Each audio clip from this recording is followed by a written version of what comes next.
Mi hijo me arrancó de la lista de invitados a su boda. Tu nombre no está aquí. Así que congelé las cuentas bancarias.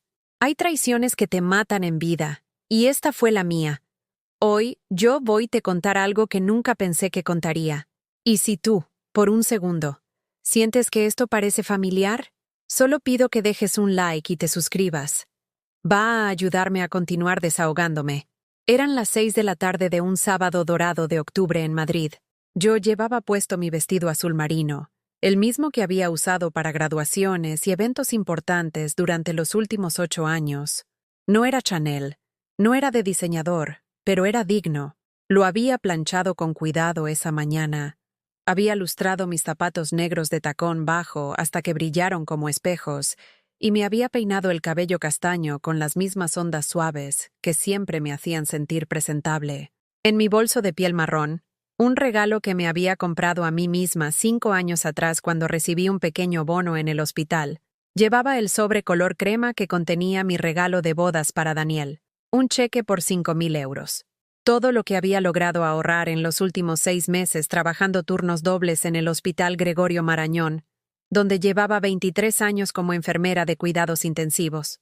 El salón de eventos Villa Cristina se alzaba frente a mí como un palacio de ensueño en las afueras de Madrid, rodeado de jardines perfectamente cuidados, donde rosas blancas y rojas creaban senderos románticos que parecían sacados de una revista.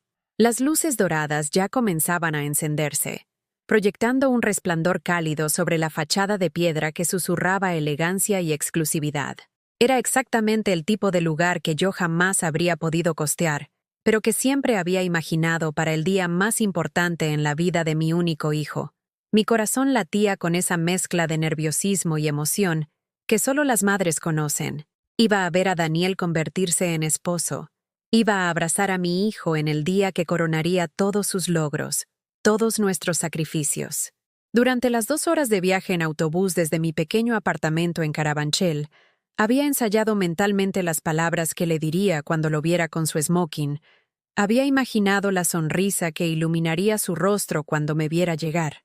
La recepcionista era una mujer joven de cabello rubio perfectamente recogido, vestida con un traje negro que gritaba profesionalismo costoso. Sus uñas francesas impecables tamborileaban sobre un iPad dorado, mientras revisaba nombres con la eficiencia mecánica de alguien acostumbrado a manejar eventos de alta sociedad. «Nombre completo, por favor», me dijo sin levantar la vista, su voz neutra, pero ligeramente impaciente. «Eva Soriano Rodríguez». Respondí con una sonrisa que intentaba ocultar mi nerviosismo. «Soy la madre del novio». Sus dedos se deslizaron por la pantalla con movimientos precisos. 1 vez, 2 veces, 3 veces. Su ceño se fruncía más profundamente con cada búsqueda infructuosa. Finalmente levantó la mirada hacia mí, y en sus ojos vi esa expresión que las recepcionistas de lugares caros reservan para las personas que no pertenecen a su mundo. «Lo siento mucho, señora», dijo con una lástima condescendiente que me atravesó como un cuchillo. «Su nombre no está en la lista de invitados». Las palabras flotaron en el aire como humo tóxico. No podía procesarlas. No podían ser reales. Tenía que ser un error, una confusión administrativa que se resolvería en segundos. «Debe haber un malentendido», susurré, mi voz temblando ligeramente. «Soy Eva Soriano, la madre de Daniel Soriano. ¿Puede revisar otra vez? Tal vez está bajo otro apellido». Oh, ella volvió a revisar, esta vez con más lentitud, como si estuviera siendo paciente con una niña pequeña que no entendía las reglas del mundo adulto. «No, señora. He revisado todas las variaciones posibles. No hay ninguna Eva Soriano, Eva Rodríguez o cualquier combinación relacionada con el novio. ¿Está segura de que tiene la fecha correcta?» Mi mundo comenzó a tambalearse. El suelo de mármol bajo mis pies se sintió inestable, como si estuviera parada sobre un barco en plena tormenta. A través de las puertas de cristal podía ver a los invitados elegantes que caminaban por los jardines. Mujeres con vestidos de cóctel que costaban más que mi salario mensual. Hombres con trajes que parecían tallados por sastre. Todos riendo y conversando con la facilidad natural de personas que nunca habían dudado de su lugar en el mundo. Y ahí, entre esa multitud dorada, vi a mi hijo. Daniel caminaba con la confianza de un rey en su palacio, su smoking negro ajustándose perfectamente a su figura alta y atlética. Su cabello castaño estaba peinado hacia atrás con gel, exactamente como le había enseñado cuando era adolescente. Sus zapatos Oxford brillaban como espejos, y en su rostro había una sonrisa radiante, que no había dirigido hacia mí en años. Mi corazón se partió, y se llenó de esperanza al mismo tiempo. Ahí estaba mi hijo, mi vida entera caminando sobre un césped perfectamente cortado. Seguramente cuando me viera, cuando supiera que había un error con la lista, vendría corriendo a abrazarme. Seguramente se avergonzaría de que su madre hubiera sido tratada así en la entrada de su propia boda. Caminé hacia él con piernas que parecían moverse por voluntad propia, atravesando el jardín mientras mi vestido azul marino se veía completamente fuera de lugar entre tanto lujo. Cada paso sobre los senderos de gravilla fina sonaba como un latido de corazón amplificado. Los tacones bajos que había lustrado con tanto cuidado se hundían ligeramente en la tierra suave, recordándome que incluso mis zapatos no pertenecían a este lugar. ¡Daniel! Lo llamé cuando estuve lo suficientemente cerca, mi voz cargada de alivio y emoción. Él se volteó, y por un instante fugaz, vi algo parecido al pánico cruzar por sus ojos oscuros. No era sorpresa, no era alegría. Era el horror puro de alguien que había sido descubierto en una mentira. «Hijo», dije acercándome más, mi sonrisa temblando pero aún esperanzada. «Parece que hubo un error con la lista. No aparezco como invitada, pero estoy segura de que es solo una confusión administrativa». Daniel me miró de arriba abajo con una lentitud deliberada y cruel, sus ojos recorriendo mi vestido como si estuviera catalogando cada defecto, cada signo de mi clase trabajadora. La expresión en su rostro se transformó lentamente de pánico a algo mucho peor. Desprecio puro y cristalino. «No es un error, mamá», dijo con una voz fría como el mármol del suelo del salón. Sus palabras cayeron sobre mí como piedras. ¿Qué quieres decir?», tartamudeé, aún sin poder creer lo que escuchaba. «¿De verdad creíste que serías bienvenida aquí?», continuó, su voz subiendo ligeramente, lo suficiente para que algunos invitados cercanos comenzaran a voltear curiosos. «¿Así? ¿Vestida como si fueras a misa en Carabanchel?». Cada palabra era una bofetada. Miré mi vestido, el mismo que había considerado apropiado esa mañana, y de repente se sintió barato, inadecuado, patético. «Soy tu madre, Daniel», susurré, mi voz quebrada pero aún buscando esa conexión, ese amor que había sido el centro de mi universo durante 32 años. «Eres una carga emocional», replicó sin vacilar, como si hubiera estado practicando esas palabras. «Aquí no hay lugar para ese tipo de energía. Haznos un favor a todos y vete». El mundo se detuvo. Los sonidos del jardín, las risas, las conversaciones, la música suave, se desvanecieron hasta convertirse en un zumbido distante. Podía sentir las miradas de los demás invitados clavándose en mi espalda como alfileres. Escuché susurros. «¿Esa es su madre? ¡Qué incómodo! ¿Por qué no está en la lista? Pobrecita». Me quedé ahí, parada, con mis zapatos lustrados hundiéndose en la gravilla, con mi bolso barato colgando de mi brazo, con mi corazón hecho pedazos dispersos por el césped perfecto de un lugar donde nunca debía haber soñado con pertenecer. Salí de Villa Cristina caminando despacio, con la dignidad que me quedaba pegada al alma como una segunda piel. Mis piernas temblaban, pero mis pasos eran firmes. No corrí, no grité, no les di el espectáculo que esperaban. Simplemente me alejé de ese jardín de ensueño que se había convertido en mi pesadilla más cruel, llevándome conmigo 32 años de recuerdos que ahora parecían mentiras envueltas en papel de regalo. Durante todo el trayecto de regreso a casa en ese autobús nocturno que olía a desinfectante y a sueños rotos, no pude dejar de pensar en una pregunta que me quemaba por dentro como ácido. ¿Cómo había llegado hasta aquí? ¿En qué momento el niño que solía abrazarme hasta quedarse dormido se había convertido en el hombre que me había expulsado de su vida con la frialdad de quien bota basura? La respuesta estaba enterrada en años de sacrificios silenciosos que ahora parecían haber sido en vano. Daniel llegó a mi vida cuando yo tenía 28 años y trabajaba en el turno de noche del hospital. Había renunciado a mis planes de estudiar medicina para especializarme como enfermera y ganar dinero rápido, porque mi madre estaba enferma de cáncer y alguien tenía que pagar los tratamientos. Era 1992, y en los pasillos del hospital flotaba siempre ese olor a antiséptico mezclado con desesperanza que se te pegaba a la ropa y al alma. Una tarde de marzo, mientras revisaba los expedientes de rutina, Carmela, la trabajadora social, se acercó a mi estación con esa expresión que siempre traía malas noticias. «Eva, necesito hablar contigo sobre algo especial», me dijo, bajando la voz como si fuera a revelarme un secreto sagrado. «Hay un niño en el ala de pediatría. 3 años. Sus padres murieron en un accidente de tráfico en la A1. No tiene familia que lo quiera. Los abuelos dicen que ya están muy viejos. Los tíos que no tienen recursos. Lleva 2 meses aquí, y nadie viene a visitarlo». Mi corazón se encogió. Conocía esa sensación de abandono.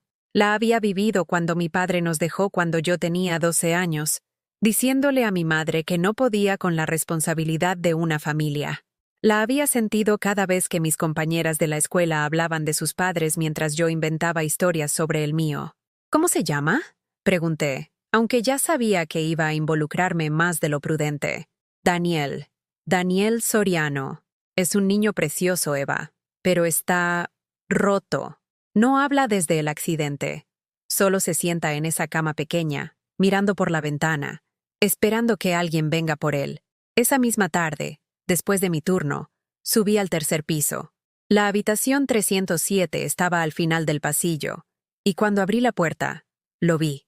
Era un niño pequeño de cabello castaño rizado, sentado con las piernas cruzadas sobre una cama que le quedaba demasiado grande. Vestía un pijama azul del hospital que le colgaba como si fuera un disfraz. Sus ojos oscuros, enormes en su carita pálida, me miraron con la desconfianza de alguien que había aprendido demasiado pronto que las personas se van sin previo aviso. No dijo nada. Yo tampoco. Me senté en la silla junto a su cama, y simplemente estuve ahí, durante 1 hora completa. Al día siguiente volví, y al otro, y al otro. Durante 2 semanas fui todos los días después de mi turno, a veces llevándole pequeños regalos. Una manzana roja, un libro de cuentos, una pelota de goma que rebotaba contra las paredes estériles de su habitación. La primera vez que habló fue un martes de abril. Yo le estaba leyendo El Principito, cuando de repente escuché una voz pequeña y ronca por el desuso. «¿Tú también te vas a ir?». Me quedé paralizada con el libro abierto entre las manos. «No, Daniel, no me voy a ir. Todos se van», susurró, abrazando la almohada como si fuera un salvavidas. «Yo no soy todos», le dije, y por primera vez en semanas, vi algo parecido a una sonrisa asomarse tímidamente en su rostro. Los trámites de adopción duraron 8 meses. 8 meses de evaluaciones psicológicas, entrevistas con trabajadores sociales, inspecciones domiciliarias en mi pequeño apartamento de Carabanchel. 8 meses de noches sin dormir, preguntándome si sería suficiente, si podría ser la madre que ese niño necesitaba cuando yo misma no había tenido una infancia completa. Cuando finalmente Daniel llegó a casa, traía una pequeña maleta de cartón con 3 mudas de ropa y un osito de peluche descolorido que se negaba a soltar.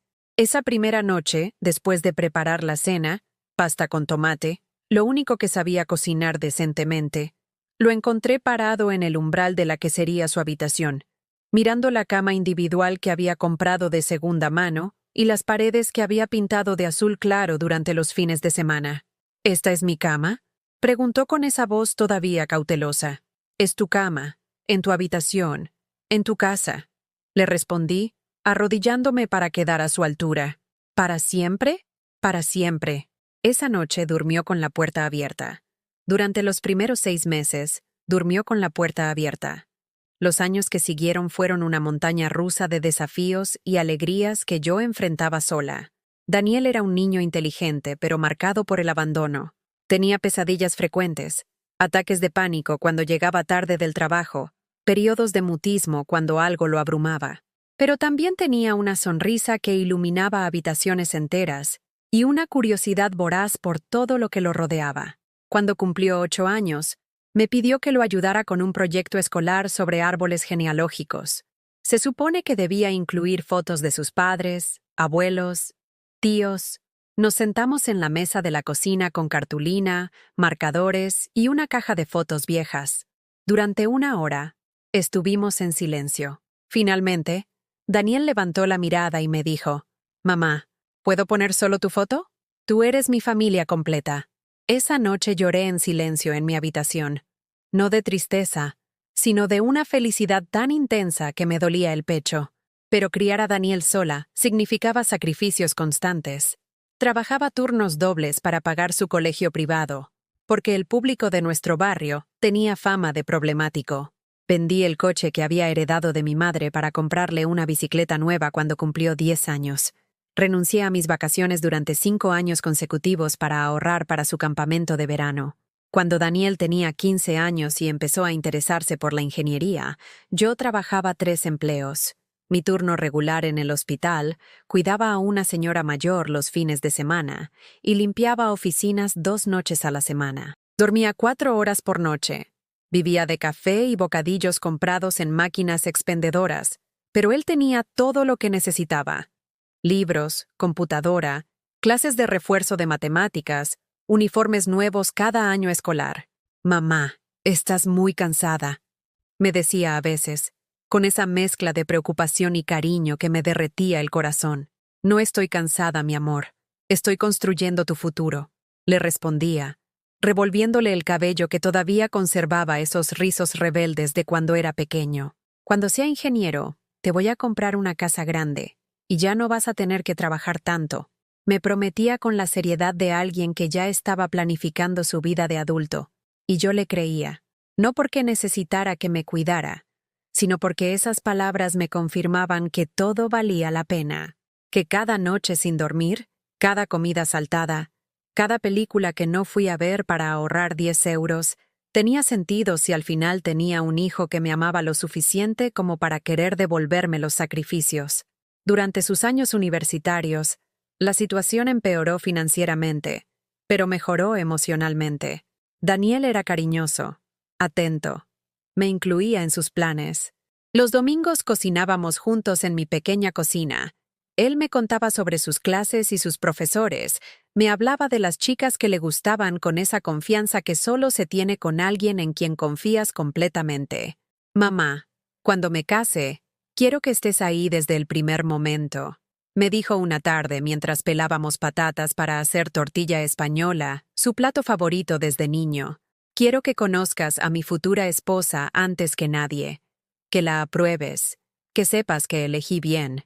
Todo cambió cuando Daniel conoció a Jimena Herrera Vázquez en una conferencia de ingeniería en Valencia durante su último año de carrera. Ella era hija de empresarios dueños de una cadena de hoteles en la Costa del Sol.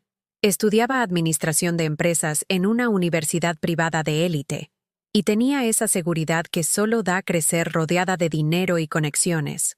La primera vez que Daniel me habló de ella, noté algo diferente en su voz.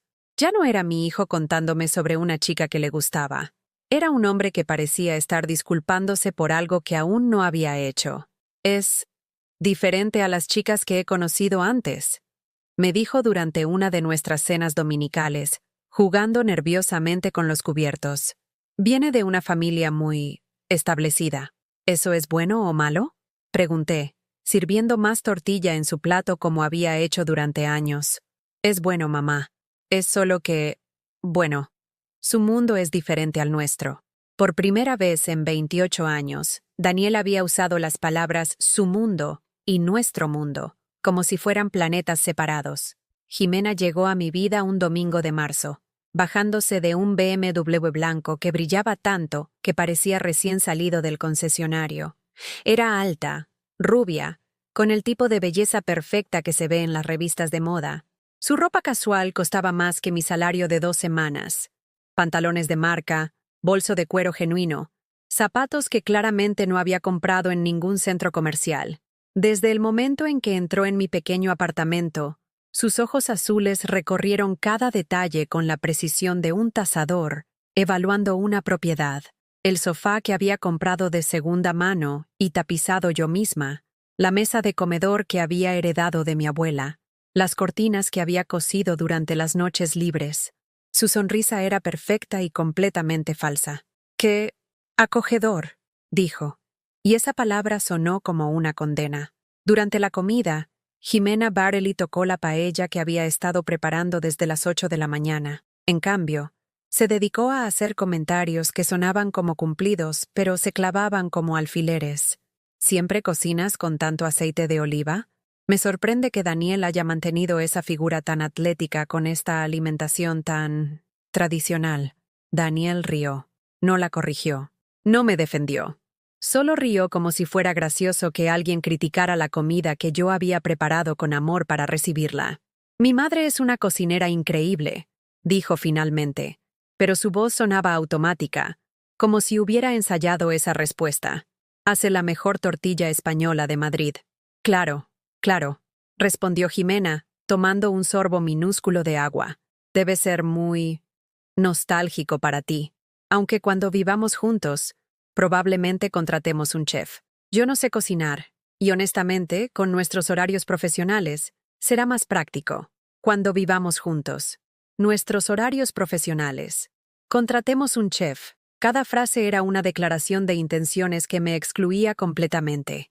Después de esa primera visita, las cosas comenzaron a cambiar de manera sutil pero constante.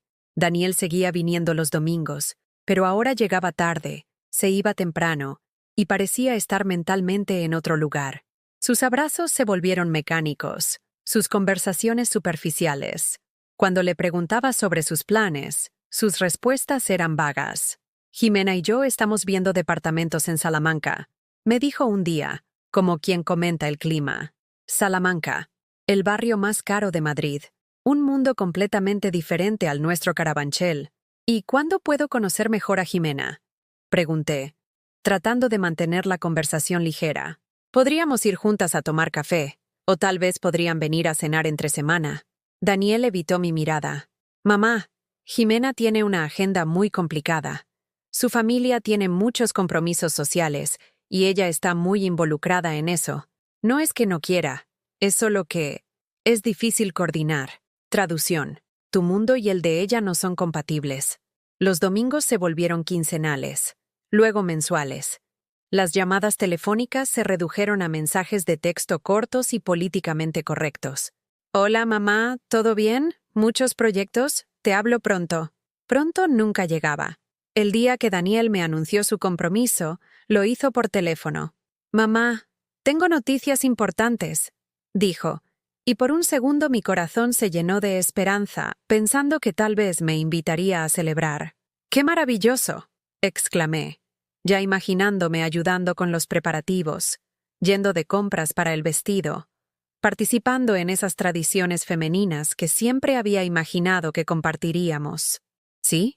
Estamos muy emocionados. La boda será en octubre, en un lugar muy bonito en las afueras de Madrid. ¿Y cuándo empezamos a planificar? Puedo ayudarte con lo que necesites. Podemos ir juntos a ver lugares, flores, menús. Un silencio incómodo se extendió por la línea telefónica. Mamá, Jimena ya tiene todo bajo control. Su madre ha contratado una wedding planner muy profesional. Y bueno, ellas ya tienen experiencia en este tipo de eventos. Es mejor dejar que se encarguen. Cada palabra era una puerta que se cerraba. Pero puedo ayudar de otras maneras, insistí, sintiendo cómo el pánico comenzaba a trepar por mi garganta. Puedo contribuir económicamente, o ayudar con las invitaciones, o... No es necesario, mamá. Todo está cubierto. Todo está cubierto. Todo excepto tu propia madre. Las semanas que siguieron fueron una tortura lenta. Esperaba llamadas que no llegaban. Enviaba mensajes preguntando sobre los preparativos y recibía respuestas de una palabra. Bien, avanzando. Ocupado. 2 semanas antes de la boda, me atreví a hacer la pregunta que me estaba matando por dentro. Daniel, ¿recibí mi invitación?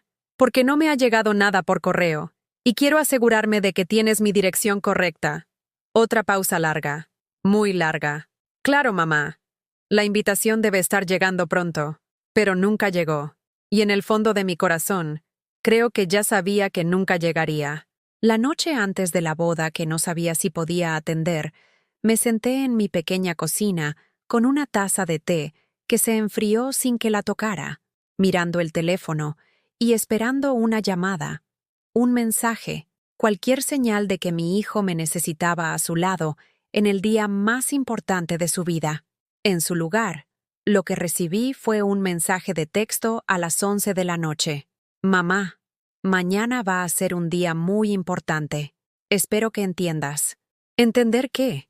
¿Que después de 32 años de ser su mundo entero, ya no cabía en su nueva vida?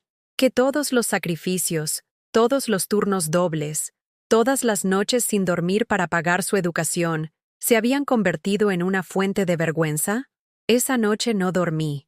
Me quedé despierta mirando el álbum de fotos que guardaba en mi mesa de noche.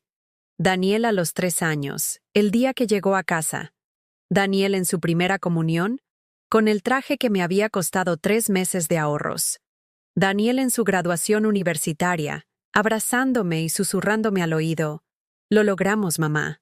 Lo logramos juntos. A la mañana siguiente, me levanté con una determinación que no sabía que tenía. Si mi hijo había decidido avergonzarse de mí, al menos le daría la oportunidad de hacerlo cara a cara.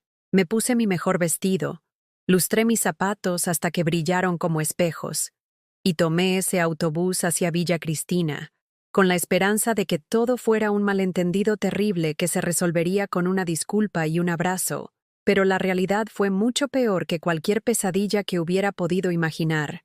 Cuando Daniel me miró con esos ojos llenos de desprecio y me dijo que era una carga emocional, algo dentro de mí se rompió para siempre. No fue solo mi corazón, fue esa parte ingenua de mi alma que había creído que el amor incondicional era correspondido automáticamente, que los sacrificios eran inversiones que garantizaban cariño eterno. Pero también se despertó algo más, algo que había estado dormido durante demasiados años. El viaje de regreso a casa fue una mezcla de lágrimas silenciosas y una extraña claridad mental que nunca había experimentado. Por primera vez en décadas, no estaba pensando en Daniel, no estaba preocupándome por sus necesidades, sus sentimientos, su bienestar. Estaba pensando en mí, en Eva Soriano Rodríguez, la mujer que había trabajado 3 empleos para darle a un niño abandonado todas las oportunidades que ella nunca había tenido. En la enfermera que había salvado vidas durante 23 años, mientras criaba sola a un hijo que ahora la consideraba una vergüenza. En la mujer que había renunciado a relaciones amorosas, a vacaciones, a su propio sueño de estudiar medicina, para que Daniel pudiera convertirse en ingeniero. Esa noche, en mi pequeño apartamento de Carabanchel, que de repente se sentía enorme sin la constante preocupación por Daniel llenando cada rincón, hice algo que no había hecho en años. Me serví una copa de vino y me senté a revisar mis finanzas personales. Durante todos estos años, había manejado mi dinero como una madre soltera típica. Cada euro tenía un destino relacionado con Daniel: matrícula universitaria, libros, ropa, comida, transporte, gastos de emergencia. Pero ahora que él había decidido que yo no era suficiente para su nueva vida, era hora de ver qué había dejado para Eva. Lo que descubrí me sorprendió. Sí, había gastado una fortuna en la educación de Daniel, pero también había sido increíblemente cuidadosa con mis ahorros. Durante 23 años trabajando en el hospital, había contribuido religiosamente a mi fondo de pensiones. Había heredado el pequeño apartamento de mi madre libre de deudas. Y durante los últimos 5 años, cuando Daniel ya no necesitaba tanto apoyo financiero directo, había comenzado a invertir pequeñas cantidades en acciones y bonos del gobierno. Mis ahorros totales eran de 68.000 euros. No era una fortuna, pero tampoco era insignificante. Era la diferencia entre ser una víctima y ser una mujer con opciones. Más importante aún, tenía algo que Daniel aparentemente había olvidado. Yo tenía acceso a todas sus cuentas bancarias. Desde que cumplió 18 años, habíamos mantenido una cuenta conjunta para emergencias. Yo depositaba dinero regularmente. Él lo usaba cuando lo necesitaba. Durante sus años universitarios, esa cuenta había sido su salvavidas financiero. Pero después de graduarse y comenzar a trabajar, Siguió usándola como si fuera su derecho natural. También tenía acceso a la tarjeta de crédito que había solicitado a mi nombre para ayudarlo a construir su historial crediticio cuando era joven. Una tarjeta que él seguía usando regularmente, especialmente en los últimos meses, cuando los gastos de la boda se habían intensificado. Al revisar los extractos bancarios, vi una historia que Daniel nunca me había contado directamente. En los últimos 6 meses, él y Jimena habían gastado más de 15,000 euros en preparativos de boda cargados a mi tarjeta de crédito. El anillo de compromiso, 3,000 euros. El traje de novio hecho a medida, 1,200 euros. La despedida de soltero en Ibiza, 2,000 euros. Los arreglos florales de la ceremonia, 1,500 euros. Mi hijo había financiado su boda de ensueño con el dinero de la mujer a la que consideraba demasiado embarazosa para invitar. Pero eso no era todo. También había pagado el depósito del apartamento en Salamanca donde él y Jimena planeaban vivir. 10,000 euros de una cuenta de ahorros conjunta que yo había estado alimentando durante años para su futuro. El lunes por la mañana, después de una noche donde alterné entre la ira y una extraña sensación de liberación, tomé decisiones que habrían sido impensables una semana antes. Primero, llamé al banco. Buenos días. Quisiera cancelar la autorización de uso en mi tarjeta de crédito para Daniel Soriano, le dije a la representante de servicio al cliente, mi voz más firme de lo que había sonado en años. ¿Está segura, señora Soriano?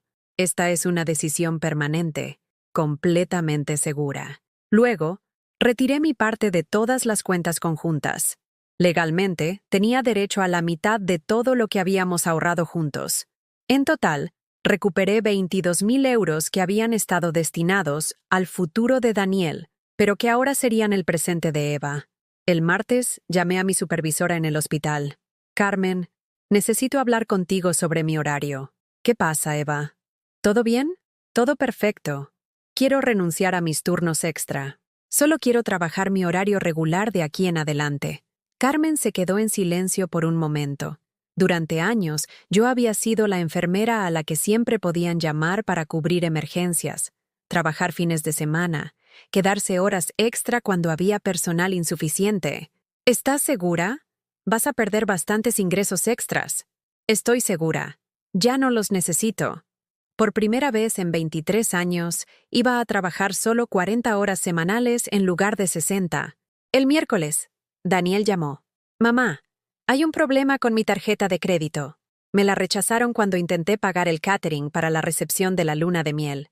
Su voz sonaba confundida, incluso un poco vulnerable. Por un momento, sentí ese instinto maternal tan arraigado que me gritaba que corriera a solucionarle el problema. ¿Qué tarjeta, Daniel? La que está conectada a tu cuenta, la que siempre uso para emergencias. Ah, esa tarjeta. La cancelé. Un silencio largo se extendió por la línea telefónica. ¿Por qué harías eso? Porque decidí que ya no necesitas emergencias financieras cubiertas por tu madre. Eres un hombre casado ahora, Daniel. Es hora de que manejes tus propias finanzas. Mamá, no puedes hacer esto. Tengo compromisos, pagos programados. Claro que puedo. Es mi dinero, mi cuenta, mi tarjeta de crédito. Pero me vas a arruinar. La recepción de la luna de miel cuesta 4,000 euros y ya está reservada. Por primera vez en 32 años, escuché a mi hijo suplicarme por algo. Y por primera vez en 32 años, no sentí la compulsión automática de rescatarlo. Daniel, hace 3 días me dijiste que era una carga emocional, que no había lugar para mi tipo de energía en tu vida nueva, que me fuera de tu boda porque era una vergüenza. Mamá, yo no he terminado de hablar.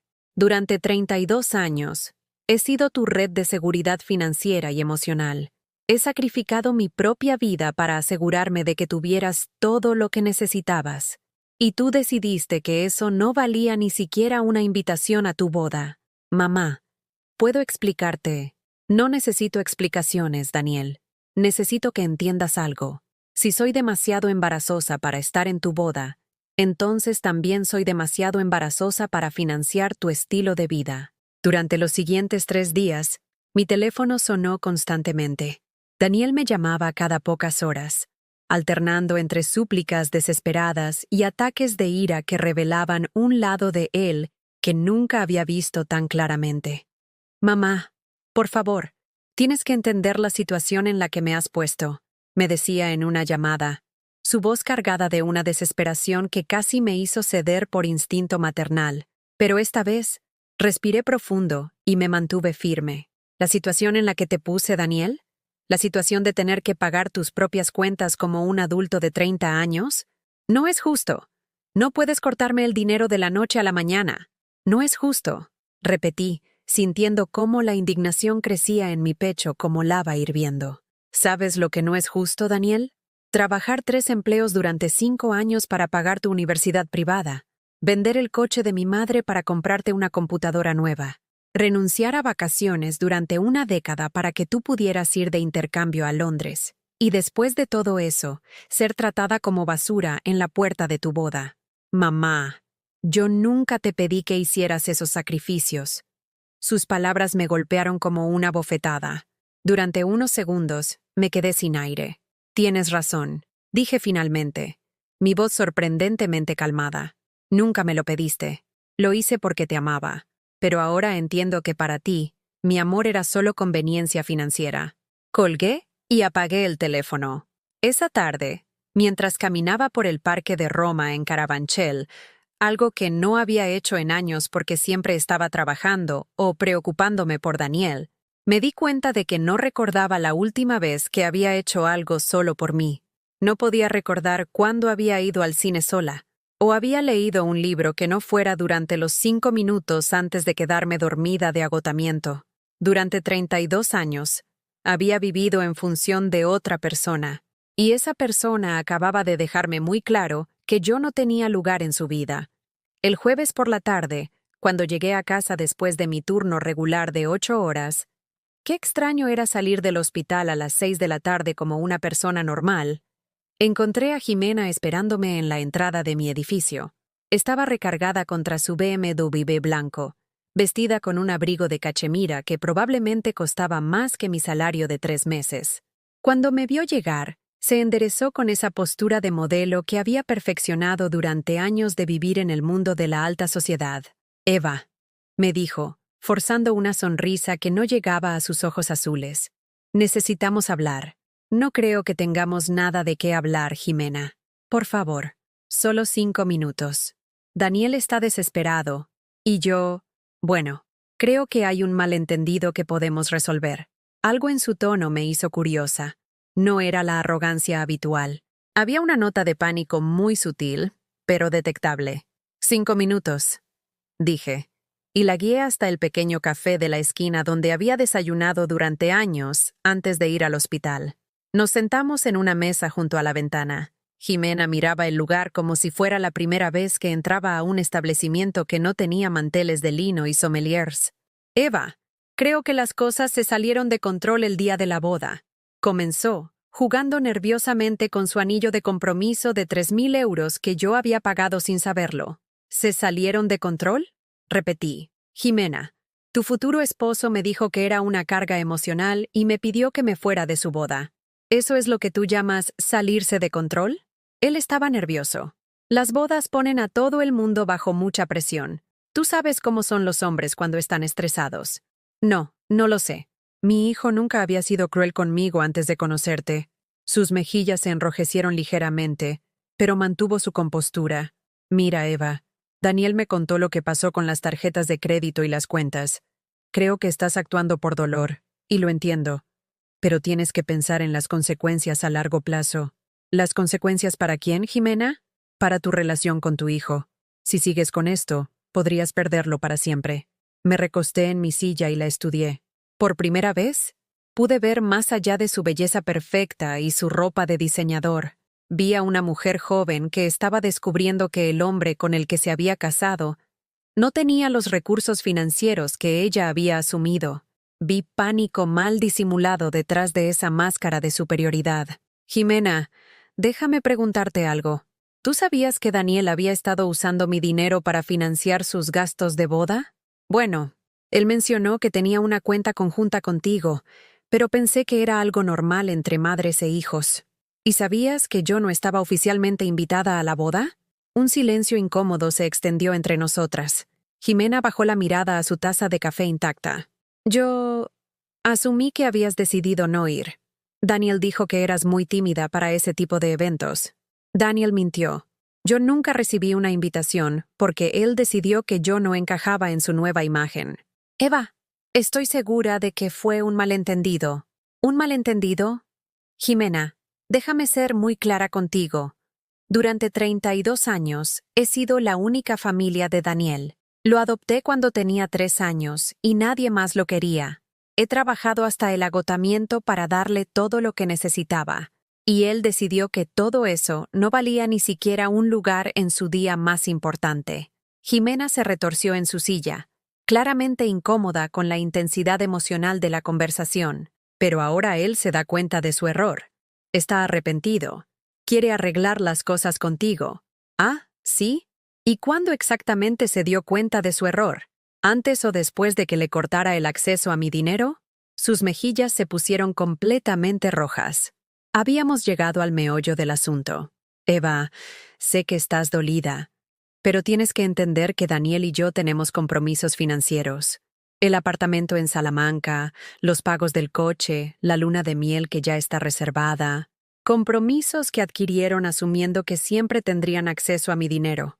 No es así. Claro que es así, Jimena. ¿Y sabes qué es lo más triste de todo esto? Que si Daniel hubiera venido a hablar conmigo como un adulto, si hubiera reconocido el daño que me hizo y hubiera pedido disculpas sinceras, probablemente lo habría ayudado, porque así soy yo. Pero en lugar de eso, mandó a su esposa a manipularme para que volviera a ser su fuente de financiamiento. No estoy tratando de manipularte, ¿no? Entonces, ¿qué es esto? ¿Una visita social? Jimena suspiró profundamente y abandonó la pretensión. Está bien. Tienes razón. Daniel está desesperado. No tiene el dinero para cubrir todos los gastos que pensaba que podría cubrir. Sus padres, bueno, tú eres su única familia real. Si no lo ayudas, vamos a tener que cancelar la luna de miel. Tal vez incluso vender el anillo para pagar algunas deudas. Y eso te da miedo. Me da miedo porque no es la vida que planeamos. No es la vida que me prometió. Por primera vez desde que la conocí, Jimena estaba siendo completamente honesta. Y en esa honestidad, vi reflejado algo que me partió el corazón. Ella había visto a Daniel exactamente de la misma manera que él me había visto a mí, como un medio para obtener la vida que quería, no como una persona que merecía amor genuino. Jimena, dije suavemente, déjame darte un consejo que ojalá alguien me hubiera dado hace 30 años. Si Daniel es el hombre adecuado para ti, será suficiente sin mi dinero. Y si no es suficiente sin mi dinero, entonces no es el hombre adecuado para ti. Pero tú eres su madre. Se supone que las madres ayudan a sus hijos. Se supone que los hijos respetan a sus madres. Se supone que la gente que amas no te avergüenza públicamente. Se supone que cuando sacrificas tu vida entera por alguien, ese alguien por lo menos tiene la decencia de incluirte en los momentos más importantes de su vida. Me levanté de la mesa, dejando un billete de 5 euros para pagar mi café. Dile a Daniel que cuando esté listo para hablar conmigo como el hombre que crié, no como alguien que busca una solución rápida a sus problemas financieros, sabrá dónde encontrarme. Esa noche, por primera vez en décadas, hice algo que había olvidado que sabía hacer. Cociné para mí sola. No una cena rápida antes de irme a dormir agotada, sino una comida real. Preparé salmón a la plancha con verduras asadas y una copa de vino tinto que había estado guardando para una ocasión especial que nunca llegaba. Me senté en mi pequeña mesa de comedor, puse música clásica, algo que Daniel siempre había odiado, y comí despacio, saboreando cada bocado. Fue extraño estar en mi propia casa sin la constante preocupación por Daniel zumbando en mi cabeza, como una televisión de fondo que nunca se apaga. Por primera vez en años, mi apartamento se sentía como mi espacio, no como una base de operaciones para cuidar la vida de otra persona. El viernes por la mañana, mientras desayunaba sin prisa, otro lujo que había olvidado, recibí una llamada que no esperaba. Era María José, mi compañera de trabajo y la persona más cercana que tenía a una amiga íntima. Eva, No sé cómo decirte esto. Comenzó con esa voz cautelosa que usa la gente cuando va a dar malas noticias. Pero hay algo que creo que necesitas saber. ¿Qué pasa, María José? Ayer me encontré con Carmen, la que trabajaba en recepción antes de jubilarse. ¿Te acuerdas de ella? Sí, claro. Bueno, ella estuvo en la boda de su sobrino el sábado. Era en el mismo lugar donde se casó tu Daniel, Villa Cristina. Mi estómago se contrajo. Ya sabía que esto no iba a ser bueno. Carmen me contó que vio cuando llegaste. Dijo que toda la situación fue muy incómoda, que claramente había algún problema con la lista de invitados. María José, no quiero hablar de... Espera, Eva. Eso no es lo importante. Carmen también vio lo que pasó después de que te fueras. Después, Daniel y su esposa tuvieron una discusión muy fuerte en los jardines. Carmen dice que se podía escuchar desde donde estaban las otras mesas. Al parecer, algunos invitados estaban preguntando por qué la madre del novio había sido rechazada en la entrada. Y Daniel estaba furioso con Jimena. Esto era inesperado.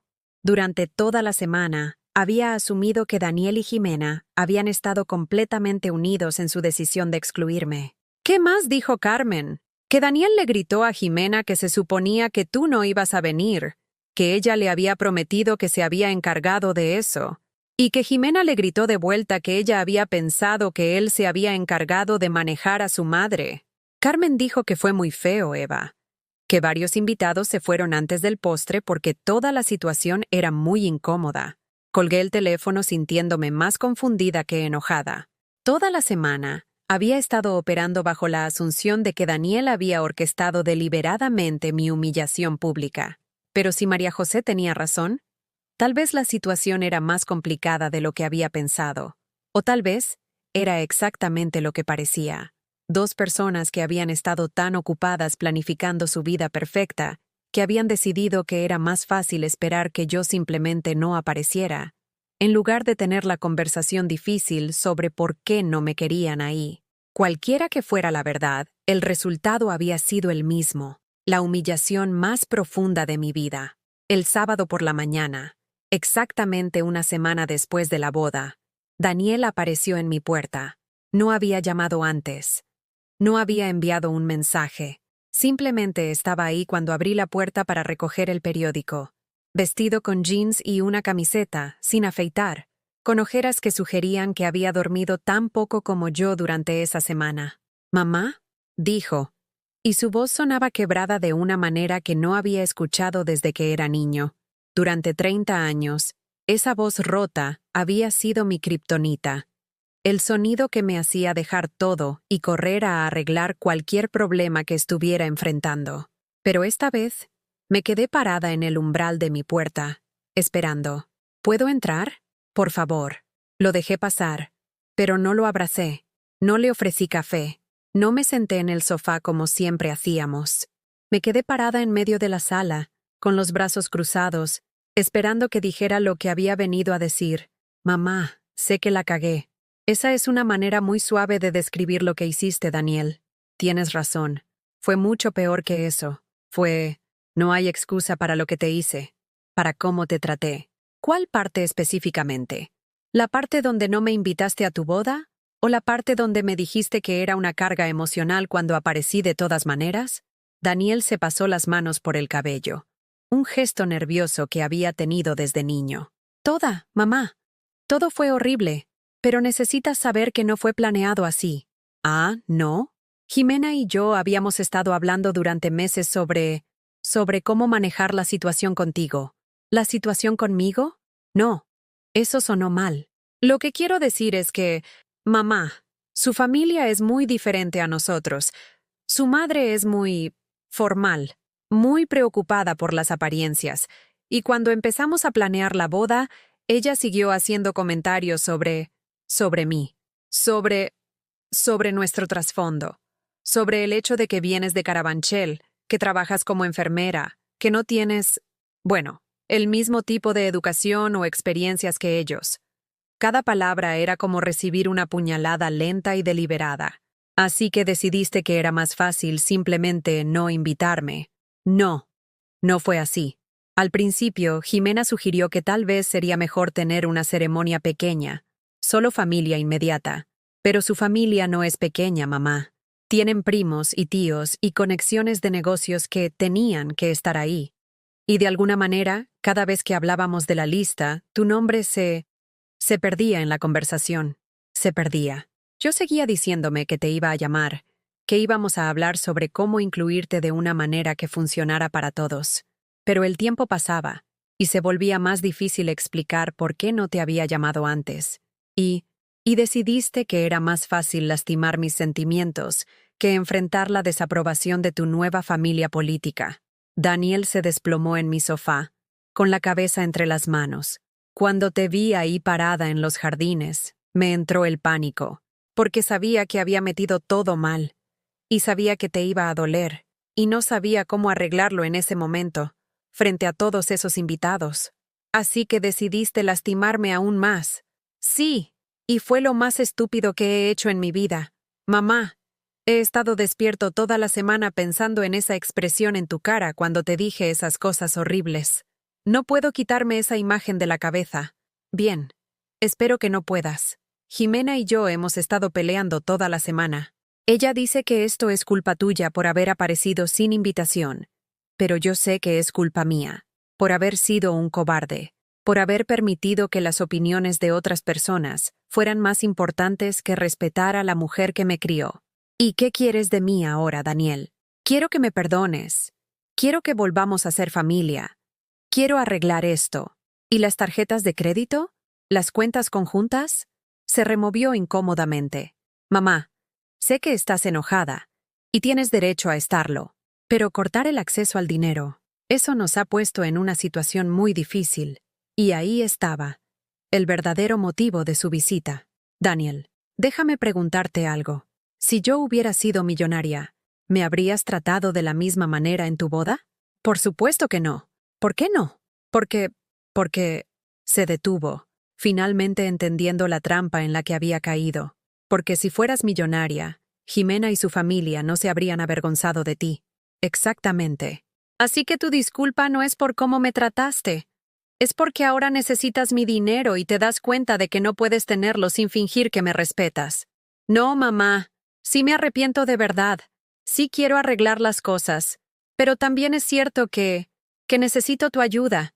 ¿Sabes qué es lo más triste de todo esto, Daniel? Que si hubieras venido aquí hace una semana, inmediatamente después de la boda, si hubieras tocado mi puerta y hubieras dicho, mamá, cometí el error más grande de mi vida y necesito que me perdones, probablemente te habría perdonado inmediatamente. Porque así soy yo, porque te amo incondicionalmente, y ese amor me ha hecho hacer cosas estúpidas durante 30 años. Todavía puedes perdonarme.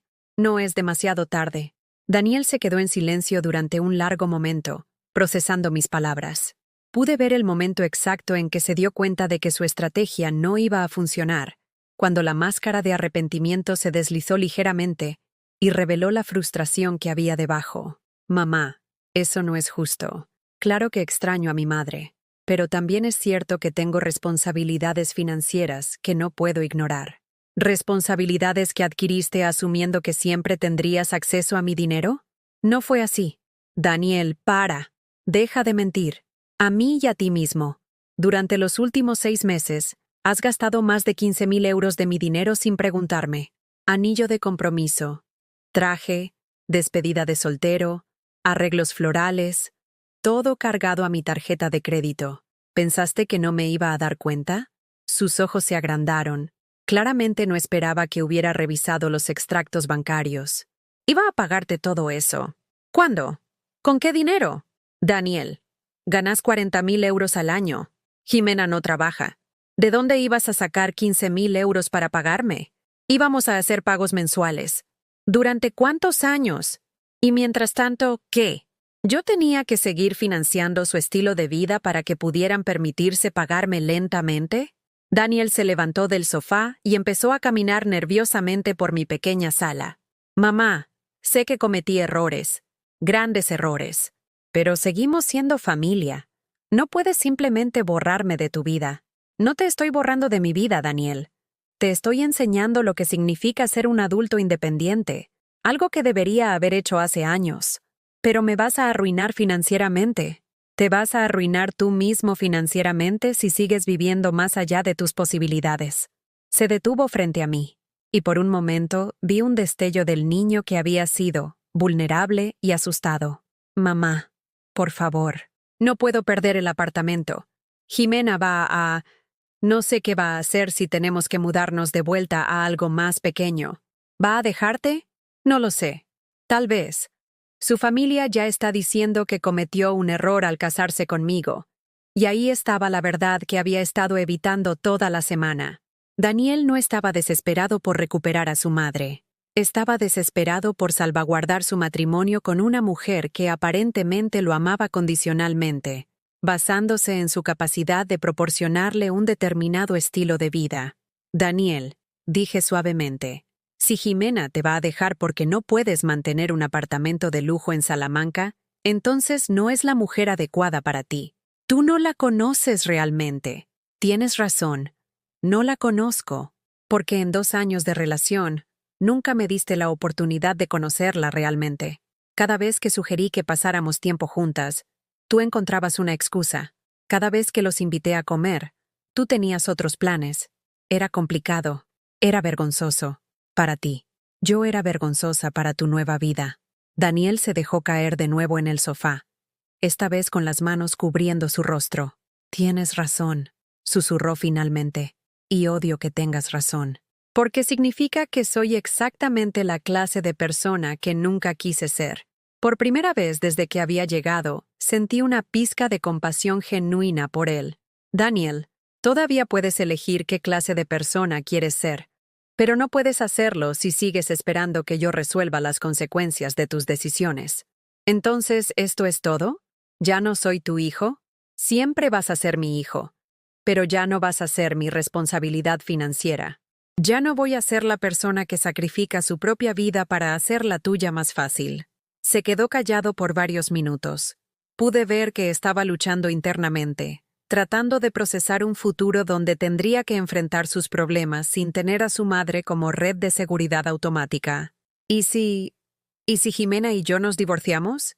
¿Y si pierdo todo? Entonces aprenderás a reconstruir, como hacen todos los adultos cuando cometen errores graves. Pero tú siempre me dijiste que estarías ahí para mí, sin importar qué. Y estuve ahí. Durante 32 años estuve ahí. Para todo. Turnos de noche para pagar tu universidad, trabajos extra para tus gastos, sacrificios que ni siquiera conoces. Pero estar ahí no significa permitir que me faltes al respeto. Mamá, no he terminado. Me dijiste que era una carga emocional, que no había lugar para mi tipo de energía en tu vida. Bien, te voy a dar exactamente lo que pediste. Una vida sin mi energía, sin mis preocupaciones, sin mi dinero, sin mi interferencia. No es lo que quería. Es exactamente lo que pediste cuando me echaste de tu boda. Daniel se quedó sentado en mi sofá durante otros 10 minutos, ocasionalmente abriendo la boca como si fuera a decir algo, pero luego cerrándola de nuevo. Finalmente se levantó. Mamá, sé que probablemente no me creas, pero sí te amo. Y sí extraño cómo solían ser las cosas entre nosotros. Yo también te amo, Daniel. Pero ya no me gusta la persona en la que te has convertido. Y definitivamente no me gusta la persona en la que me convertí para permitir que te convirtieras en esa persona. Se dirigió hacia la puerta. Luego se detuvo. ¿Hay algo que pueda hacer para arreglar esto? Puedes aprender a vivir como un adulto independiente. Puedes aprender a valorar a las personas por quienes son, no por lo que pueden hacer por ti. Puedes aprender que el respeto no se puede comprar con disculpas después de que ya causaste el daño. ¿Y si hago todas esas cosas? Entonces tal vez, en unos años, cuando hayas demostrado que realmente has cambiado, podemos intentar reconstruir una relación basada en respeto mutuo en lugar de dependencia financiera. Después de que se fue, me senté en mi sofá, el mismo sofá donde había consolado sus pesadillas cuando era niño, donde habíamos visto películas los domingos, donde había celebrado cada uno de sus logros académicos, y me di cuenta de que por primera vez en décadas mi casa se sentía completamente mía. El lunes por la mañana hice algo que no había hecho en años. Me inscribí en una clase. pintura al óleo en el centro comunitario de Carabanchel, algo que siempre había querido probar, pero para lo que nunca había tenido tiempo ni dinero extra.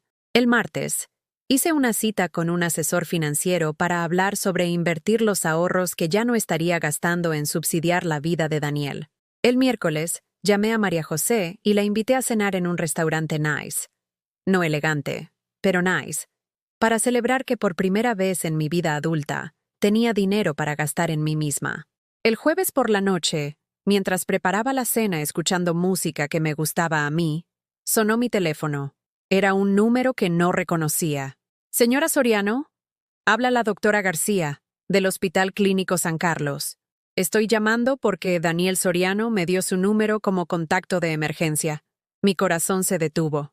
¿Qué pasó? ¿Está bien? Está estable ahora, pero tuvo un ataque de pánico severo esta tarde en el trabajo. Los paramédicos lo trajeron porque su presión arterial estaba peligrosamente alta y estaba hiperventilando. El instinto maternal que había estado tratando de controlar toda la semana rugió de vuelta a la vida. Voy para allá inmediatamente. Señora Soriano, antes de que venga, necesita saber que él específicamente pidió que no la llamáramos. Pero legalmente, tengo que contactar al familiar de emergencia que está en su expediente. ¿Qué quiere decir con que pidió que no me llamaran? Dijo que ustedes habían tenido una discusión familiar y que no quería preocuparla. Pero también siguió preguntando si alguien había llamado a su madre. Está muy confundido emocionalmente en este momento. Esa noche conduje hasta el hospital con el corazón dividido entre el amor incondicional que había definido mi vida durante 3 décadas y la nueva determinación de no permitir que ese amor fuera usado en mi contra. Daniel estaba despierto cuando llegué a su habitación, conectado a monitores que registraban su presión arterial y ritmo cardíaco. Cuando me vio entrar, sus ojos se llenaron de lágrimas. «Mamá, dijeron que no vinieras. Soy tu contacto de emergencia. Hasta que cambies eso, voy a venir cada vez que estés en el hospital. Pensé que ya no me querías ver». Me senté en la silla junto a su cama, la misma posición donde me había sentado tantos años atrás, cuando era un niño de 3 años esperando que alguien viniera por él. Los días que siguieron al episodio de pánico de Daniel fueron un torbellino de emociones contradictorias. Por un lado, mi instinto maternal me gritaba que corriera a arreglar todos sus problemas, que volviera a ser la red de seguridad que había sido durante 30 años. Por otro lado, una parte nueva de mí, una parte que había estado creciendo silenciosamente durante las últimas semanas, sabía que rescatarlo una vez más sería destruir cualquier posibilidad de que aprendiera a ser verdaderamente independiente. Daniel me llamaba todos los días desde que salió del hospital, no para manipularme o pedirme dinero, sino para contarme cosas pequeñas de su día. Cómo había tenido que tomar el metro porque no podía pagar el parking en su trabajo. Cómo había aprendido a cocinar pasta porque no podían permitirse comer fuera todos los días. Cómo él y Jimena estaban yendo a terapia de parejas porque sus peleas sobre dinero se habían vuelto constantes. La terapeuta dice que tengo problemas de dependencia. Me dijo durante una de esas llamadas, su voz cargada de una vulnerabilidad que no había escuchado en años. Dice que nunca aprendí a enfrentar mis propios problemas, porque siempre sabía que tú los resolverías. ¿Y qué piensas tú de eso?, le pregunté, eligiendo mis palabras cuidadosamente. Creo que tiene razón. Y creo que eso no es justo ni para ti ni para mí. Era el tipo de conversación que habíamos necesitado durante años, pero que nunca habíamos tenido porque era más fácil para ambos mantener el patrón de dependencia que habíamos establecido cuando él era un niño traumatizado que necesitaba que lo salvaran. Mientras tanto, yo estaba descubriendo quién era Eva Soriano, cuando no estaba definida completamente por ser la madre de Daniel. En mi clase de pintura, conocí a Esperanza, una mujer de 62 años que había vuelto al arte después de pasar 40 años criando hijos y cuidando a su esposo enfermo. Tenía una risa contagiosa y una manera de ver la vida que me hizo dar cuenta de cuánto tiempo había pasado sin reírme realmente. ¿Sabes cuál fue la revelación más grande de mi vida?, me dijo una tarde mientras mezclábamos colores en nuestros lienzos. Que ser una buena madre no significa sacrificar cada aspecto de tu identidad por tus hijos. Significa mostrarles cómo vivir una vida plena y auténtica. Sus palabras se quedaron conmigo durante días. También comencé a salir más con María José. Fuimos al cine, algo que no había hecho en años. Cenamos en restaurantes pequeños pero acogedores. Caminamos por el Retiro los domingos por la mañana, hablando de nuestros trabajos, nuestros sueños, nuestras decepciones, como hacen las amigas adultas normales. Eva, me dijo una tarde mientras tomábamos café en una terraza cerca del hospital. Te ves diferente. ¿Diferente cómo? Más relajada. Más presente. Durante años, cada vez que hablábamos, parte de tu atención siempre estaba en otra parte, preocupándote por Daniel. Ahora estás realmente aquí, conmigo, en el momento. Tenía razón. Por primera vez en décadas, no tenía esa ansiedad de fondo constante sobre si Daniel estaba bien, si necesitaba algo, si había algo que debería estar haciendo para mejorar su vida. Pero la verdadera prueba llegó 2 meses después del incidente en el hospital. Era un viernes por la noche, y yo estaba en casa leyendo, otro placer redescubierto, cuando sonó mi teléfono. Era Daniel, pero su voz sonaba diferente, no desesperada ni manipuladora, sino simplemente triste. «Mamá, ¿puedo venir a hablar contigo? ¿Está todo bien? ¿No es una emergencia médica?» «No, no es una emergencia. Solo necesito hablar contigo. Pero si estás ocupada, puedo llamar otro día». «No estoy ocupada. Ven cuando quieras». 1 hora después, Daniel estaba sentado en mi mesa de cocina. Se veía más delgado, un poco más cansado, pero también más maduro. Había algo en su postura que era diferente, menos arrogante, más humilde. «Mamá, Jimena y yo nos vamos a divorciar». No me sorprendió, pero aún sentí una punzada de tristeza por él. «¿Cómo te sientes al respecto?» «Triste, pero también aliviado, creo. Los últimos 2 meses han sido muy difíciles. Sin tu ayuda financiera, tuvimos que enfrentar la realidad de lo que realmente podíamos permitirnos. Y resulta que Jimena no podía permitirse estar casada conmigo. Daniel, no, está bien. Necesitaba escucharlo. Necesitaba entender que me casé con alguien que me veía de la misma manera que yo te había visto a ti, como un medio para obtener la vida que quería, no como una persona que amaba incondicionalmente. Sus palabras me sorprendieron por su claridad y honestidad. ¿Y cómo te sientes sobre eso? Avergonzado, porque me di cuenta de que eso es exactamente lo que le hice a ti durante años. Te traté como un cajero automático emocional y financiero, no como una persona que merecía respeto y consideración. Se quedó callado por un momento, jugando con la taza de té que le había servido. La semana pasada, Jimena me dijo que había sido un error casarse conmigo, que yo no era el hombre que ella pensaba que era. ¿Y sabes qué pensé en ese momento? ¿Qué? Pensé, así debe haberse sentido mi madre cuando le dije que era una carga emocional.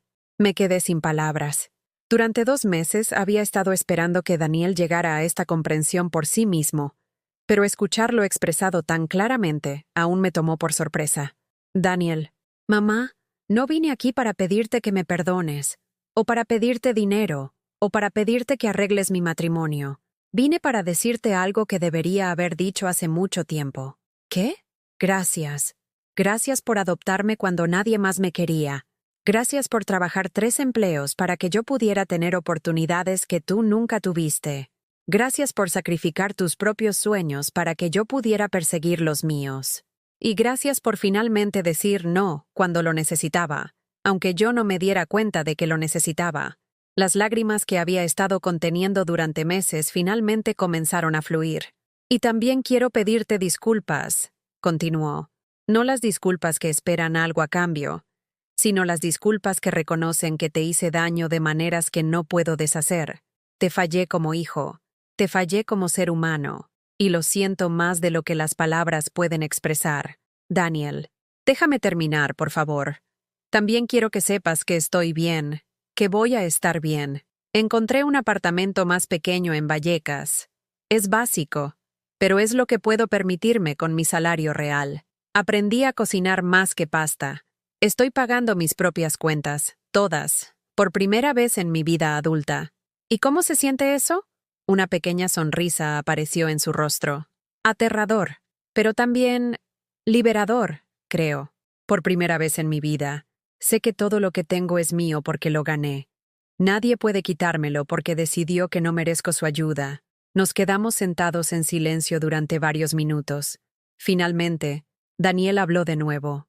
Mamá, sé que probablemente va a tomar tiempo reconstruir la confianza entre nosotros, y sé que tal vez nunca volvamos a tener el tipo de relación que teníamos antes, pero espero que algún día podamos tener algo mejor. Algo basado en respeto mutuo en lugar de dependencia. Me gustaría eso también, dije suavemente. ¿Crees que es posible? Creo que acabas de dar el primer paso real hacia esa posibilidad. Daniel se quedó otras 2 horas. No hablamos de dinero. No hablamos de sus problemas. Hablamos de mi clase de pintura, de su trabajo, de los libros que habíamos estado leyendo, de noticias mundiales. Conversamos como 2 adultos que se respetan mutuamente, no como una madre rescatista y un hijo dependiente. Cuando se fue esa noche, me abrazó de una manera diferente. No el abrazo mecánico y rápido que había sido su norma durante los últimos años, sino un abrazo real, completo, que parecía decir, te veo, te valoro, te amo, sin necesitarte. Mamá, dijo antes de irse, ¿podríamos tal vez cenar juntos la próxima semana? Solo para hablar, sin agenda oculta. Me encantaría. Esa noche, después de que se fue, me senté en mi sofá con una copa de vino y me di cuenta de algo extraordinario. Por primera vez en 30 años, había tenido una conversación con mi hijo, donde él había dado tanto como había recibido, donde había venido a ofrecerme algo, reconocimiento, disculpas genuinas, respeto, en lugar de venir a pedirme algo. Era el comienzo de algo nuevo. No la relación madre-hijo codependiente que habíamos tenido durante décadas, sino algo más maduro, más equilibrado, más real.